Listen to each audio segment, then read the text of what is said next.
বরাতের রাতে জাগ্রত থাকা সুন্নত নয়, পরের দিন রোজা রাখা সুন্নত নয়, গোসল করা সুন্নত নয়, হালুয়া রুটি খাওয়া সুন্নত নয়। এটা জেনেও যে করবে সে বিদআত করবে, গুনার কাজ করবে এবং সুন্নতের সাথে দুশমনির কারণে সে ক্ষমার অযোগ্য হবে। শবে বরাত উপলক্ষে আনুষ্ঠানিকতা করা, সিন্নি দেওয়া, আপনার কি হালুয়া বিতরণ করা, একটা জাল হাদিস বানাইছে যে নবীজি দাঁত ভাঙছে এই জন্য হালুয়া খাইছে, এই জন্য আমরা হালুয়া খাই। মানে কত বড় চিটারি আপনি চিন্তা করেন।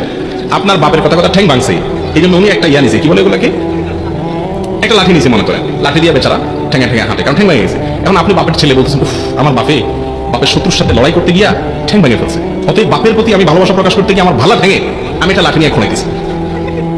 বাপে ওই লাঠিটা নিয়ে মাথা দিয়ে বাড়ি মারবে কি পারবে না, যে বেয়াদব তুই আমার ভেঙে দিয়েছিস, ঠিক না ঠিক? তো যদি নবীজি দাঁত ভাঙা হালুয়া খাইয়া থাকেন তো আপনিও দাঁতটা ভাঙেন, ভাঙে হালুয়া খান। আপনি আস্ত ভালো দাঁত নিয়ে সবরাতে হালুয়া খাইতেছেন, এর চেয়ে বাপ পারে আর কিছু হতে পারে? আর ওহুদের যুদ্ধ কি শাবান মাসে হয়েছে? আপনি এটা কোথায় পাইছেন? এগুলা সবগুলো হলো এই হালুয়া ঘুরির জন্য আপনার মাসালা বানাই নেওয়া। আর ভাইরা আমার, সবরাত কেন্দ্রিক রাত্রি জাগরণ, দিনে ইবাদত এবং আপনার আরো যত কাজ আছে এগুলো কোনটাই আসলে বিশুদ্ধ হাদিস দ্বারা প্রমাণিত